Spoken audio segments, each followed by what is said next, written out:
हैं आप सब। हम लोग क्वेश्चन नंबर 32 तक सॉल्व कर लिए थे। आज हम देखेंगे क्वेश्चन नंबर 33 पढ़ते हैं। दो समरूप त्रिभुजों की संगत भुजाएं 4:9 के अनुपात में है, तो इन त्रिभुजों के क्षेत्रफलों का अनुपात है।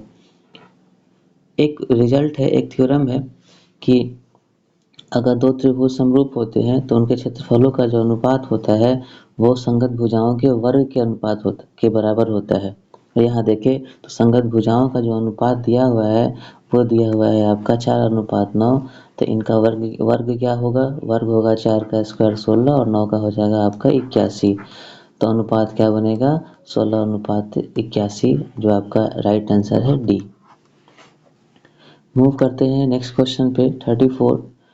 34 है कि दो त्रिभुजों के क्षेत्रफलों का अनुपात दिया हुआ है, तो संगत ऊंचाई का अनुपात क्या होगा? अगेन ये एक रिजल्ट है कि अगर दो त्रिभुज समरूप होते हैं तो उनका जो क्षेत्रफल का अनुपात होता है वह संगत ऊंचाइयों के वर्ग के अनुपात के बराबर होता है। तो अनुपात यहाँ क्या लिखा हुआ है? क्षेत्रफलों का अनुपात है आपका 16:25। तो मान लेते हैं कि इनका संगत ऊंचाई x और y है, तो ये किसके बराबर होगा? ऊंचाई के वर्ग के अनुपात के बराबर। तो अगर मुझे x और y निकालना होगा, x और y का अनुपात निकालना होगा, तो ये स्क्वायर इधर आकर स्क्वायर रूट बनने वाला है, जो कि होगा आपका 16/25। और 16 का स्क्वायर रूट होगा आपका 4 और 25 का होगा 5। तो अनुपात क्या बना? 4:5। तो हमारा राइट आंसर क्या होगा? राइट आंसर होगा बी। मूव करते हैं नेक्स्ट क्वेश्चन पे। 35 है कि सेक स्क्वायर 45, एकदम बाबू वाला क्वेश्चन है ये, और आपको वैल्यू याद होना चाहिए, कम से कम वैल्यू तो याद होना ही चाहिए, तभी आप बना पाएंगे इसको।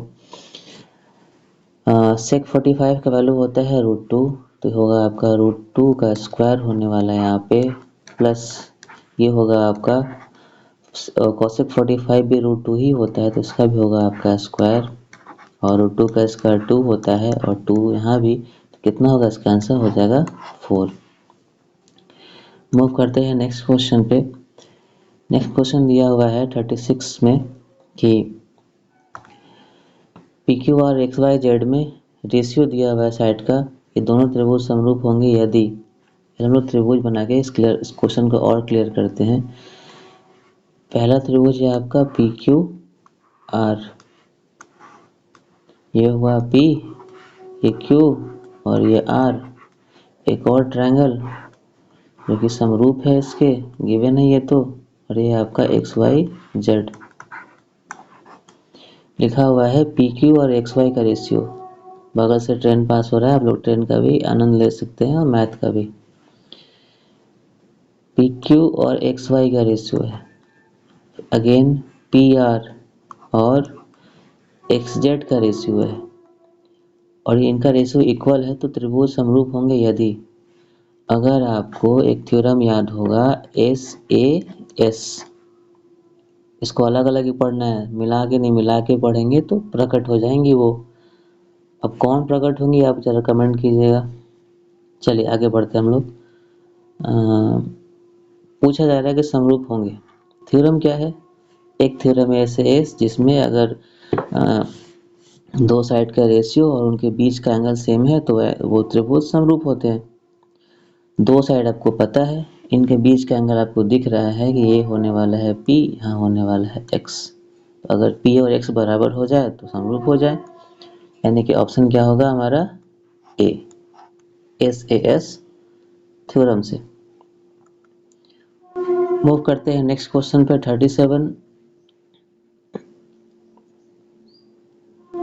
37 है सॉरी,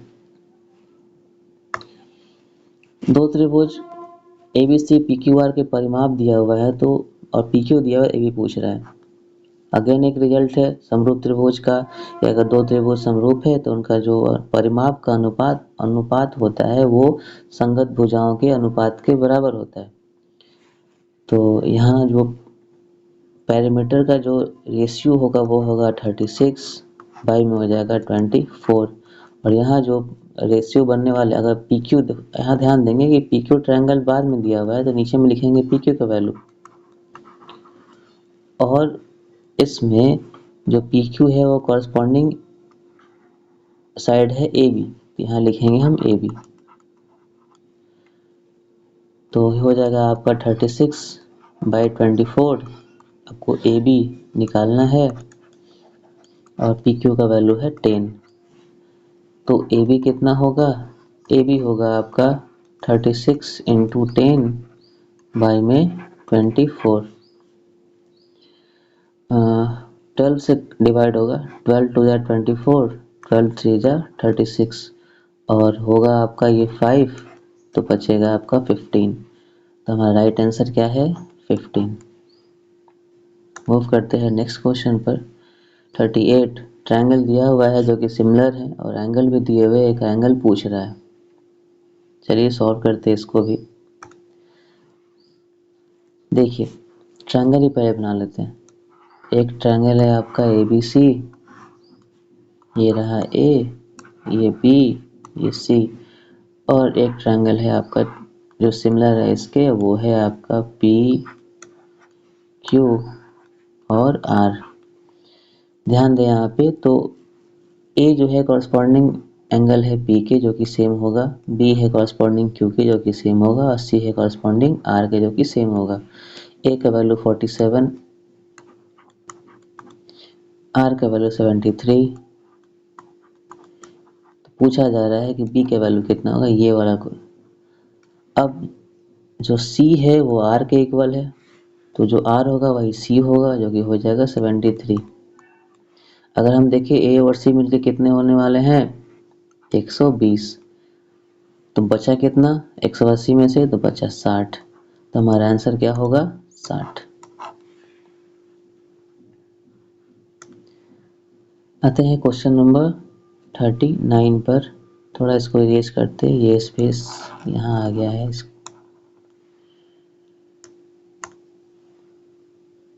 39 में दिया हुआ है कि ट्रायंगल ABC PQR के सिमिलर है। दिया हुआ है 2AB = PQ। अगर हम AB को PQ को इस साइड में लेकर आए तो क्या बनने वाला है? आपका बनने वाला है 1:2। BC 7 है तो QR कितना होगा? दो ट्रायंगल सिमिलर है तो उनके जो साइड के रेशियो सेम होगा। तो AB कॉरस्पॉन्डिंग साइड है PQ के और BC है आपका QR के। बिल्कुल, तो ये जो रेशियो होगा वो सेम होगा किसके? BC और अपन QR।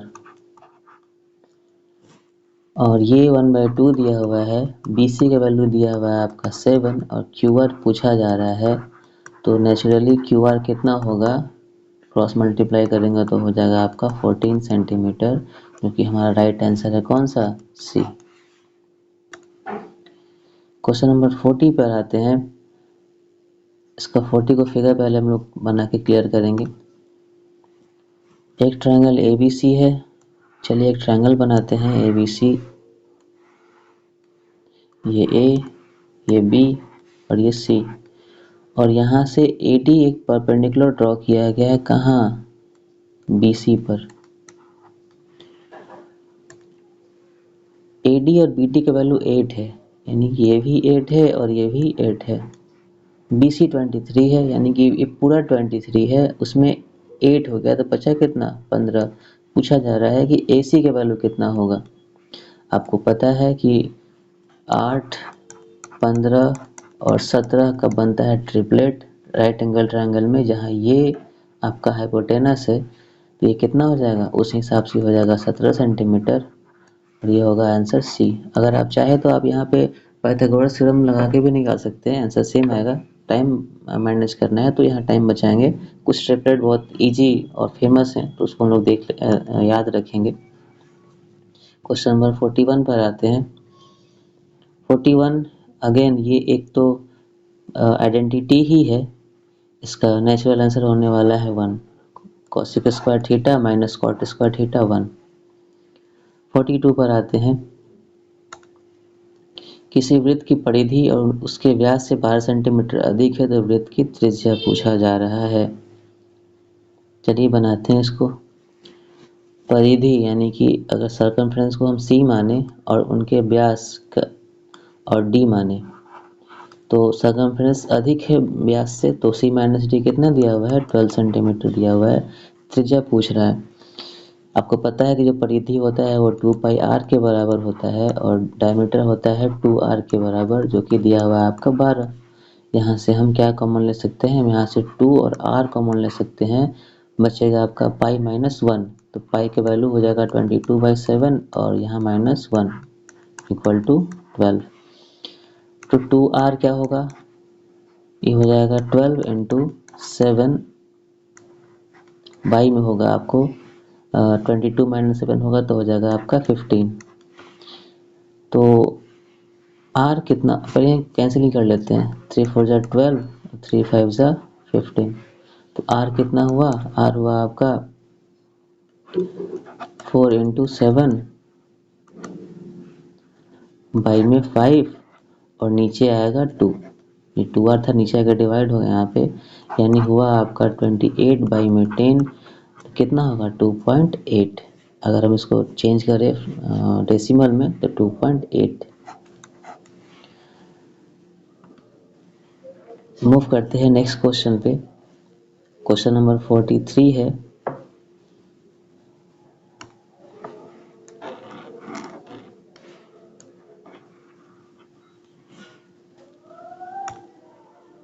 है कि दो त्रिभुजों के क्षेत्रफलों का अंतर दिया हुआ है, तो परिधियों का अंतर भी 20 सेंटीमीटर दिया हुआ है, तो त्रिज्याओं का योग कितना होगा।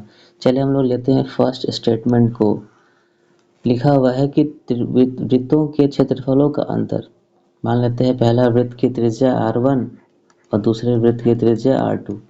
तो क्षेत्रफल क्या होगा, पाई r1 का स्क्वायर माइनस पाई r2 का स्क्वायर। ये कितना दिया हुआ है, 120 दिया हुआ है। यहाँ से हम देख रहे हैं तो यहाँ पे पाई कॉमन ले सकते हैं, बचेगा क्या, r1 का square minus r2 square equal to हो जाएगा आपका 120। आप यहाँ ध्यान से देखें तो ये बन रहा है ए स्क्वायर माइनस बी स्क्वायर के फॉर्म में, तो ये हो जाएगा पाई, ये हो जाएगा a प्लस बी और यहाँ हो जाएगा a माइनस बी और ये हो जाएगा आपका 120। इसमें एक और स्टेटमेंट है, उनकी परिधियों का अंतर 20 है।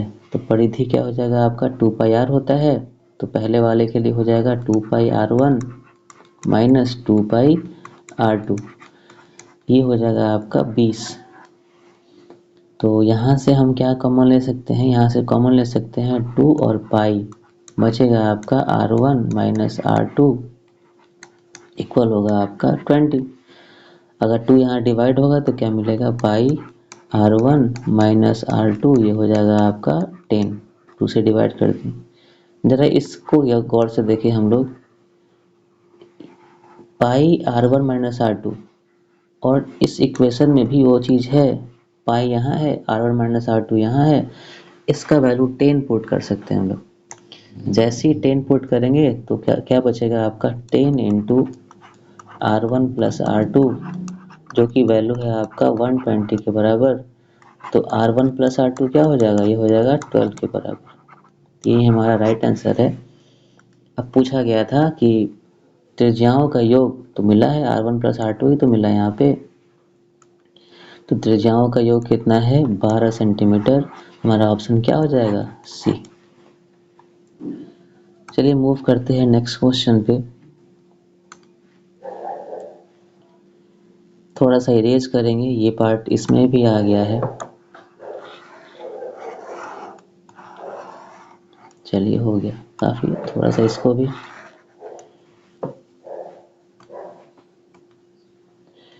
फोर्टी 44 में है, यदि बिंदु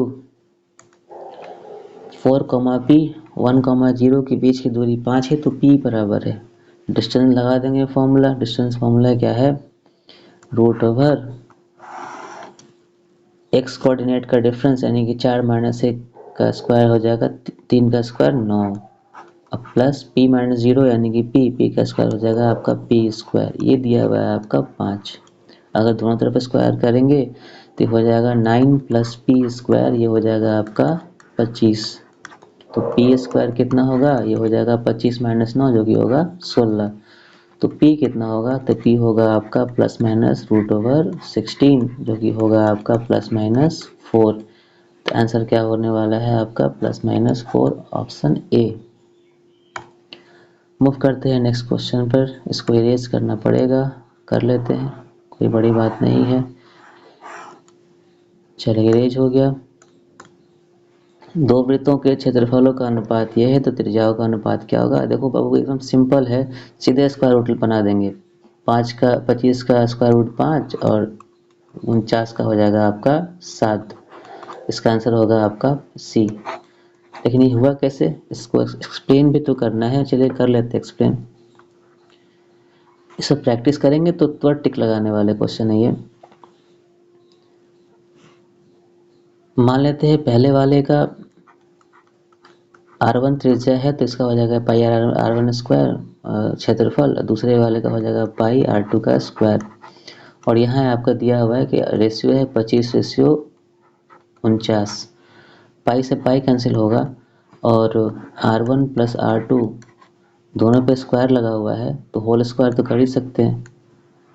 और ये आपका है 25/49। तो और R1 R2 फिर क्या होगा, ये होगा इसका स्क्वायर रूट करेंगे 25 और 49 का, तो ये हो जाएगा 5 और 7।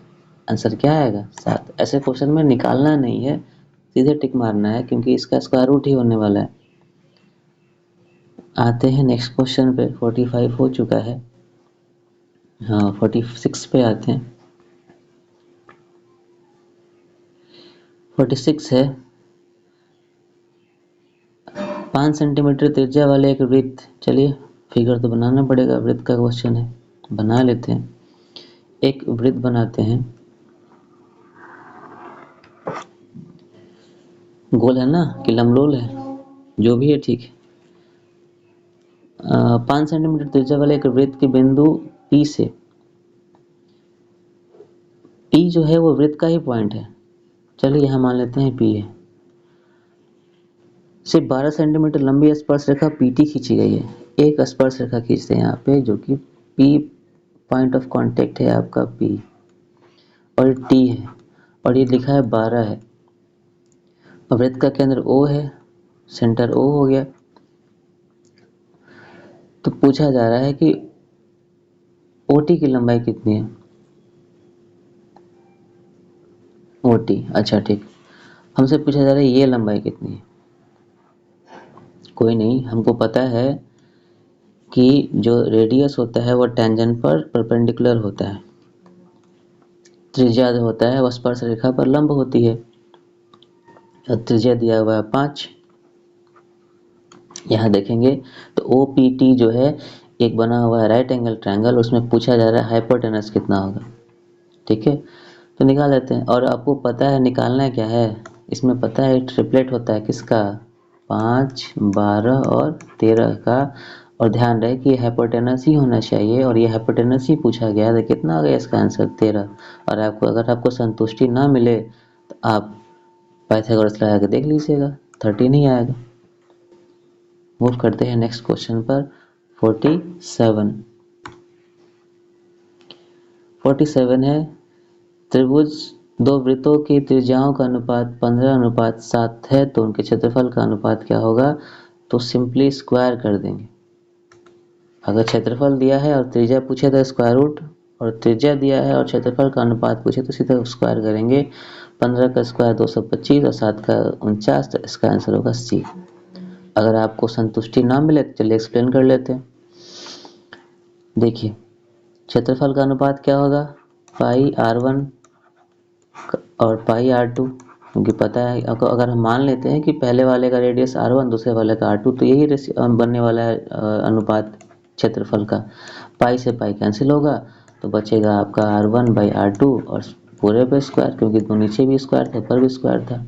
और रेडियस दिया हुआ 15 और 17, 15 और 7 तो 15/7 का स्क्वायर, इसका स्क्वायर करेंगे तो यही तो मिलेगा आपको।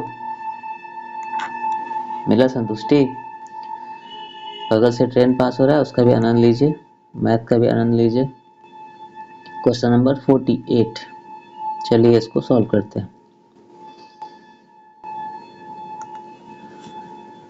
किसी वृत्त के केंद्र से 5 सेंटीमीटर दूर स्थित बिंदु ए से वृत्त पर खींची गई स्पर्श रेखा की लंबाई 4 है तो वृत्त की त्रिज्या कितनी होगी।